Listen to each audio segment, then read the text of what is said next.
Divorce হয় স্বামী স্ত্রীর মধ্যে। তো আমার কাছে ডিভোর্সটা শুধুমাত্র তার আমার মধ্যে, বাচ্চার আমার না, যার জন্য ঈদের আনন্দঘন দিনে ঢালিউড সুপারস্টার শাকিব খানের বাসায় দেখা গেল এক আবেগঘন পারিবারিক মিলন মেলা। পরিবারের সদস্যদের সঙ্গে ঈদ উদযাপন করতে সেখানে হাজির হন তার সাবেক স্ত্রী অপু বিশ্বাস এবং তাদের একমাত্র সন্তান আবরাম খান জয়। ঈদের সকালে শাকিব খানের বাসায় ছিল উৎসবমুখর পরিবেশ। উপস্থিত ছিলেন শাকিবের মা, বোন, দুলাভাই এবং ভাগনা ভাগ্নিরা। সেই আনন্দে যোগ দেন ছোট্ট জয়, যে বাবার সঙ্গে সময় কাটিয়ে ঈদের দিনটিকে আরও বিশেষ করে তোলে। বাবার কাঁধে ছেলের হাত আর পাশে অপুর হাসি মুখ, এমন কিছু মুহূর্ত ধরা পড়ে ছবিতে, যা মুহূর্তেই ছড়িয়ে পড়ে সোশ্যাল মিডিয়ায়।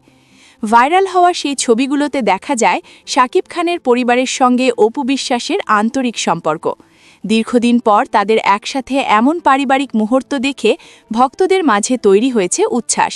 অনেকেই এই দৃশ্যকে ইতিবাচকভাবে দেখছেন এবং পরিবার কেন্দ্রিক এই মিলনকে সাধুবাদ জানিয়েছেন।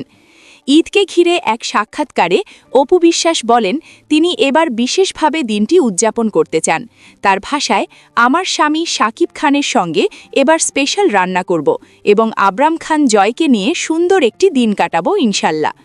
সব মিলিয়ে এবারের ঈদে শাকিব খান, অপু বিশ্বাস এবং তাদের সন্তান জয়কে ঘিরে তৈরি হওয়া এই পারিবারিক মুহূর্ত ভক্তদের মনে নতুন করে নাড়া দিয়েছে। দীর্ঘদিন পর এমন দৃশ্য যেন এক অন্যরকম ভালো লাগা ছড়িয়ে দিয়েছে সবার মাঝে।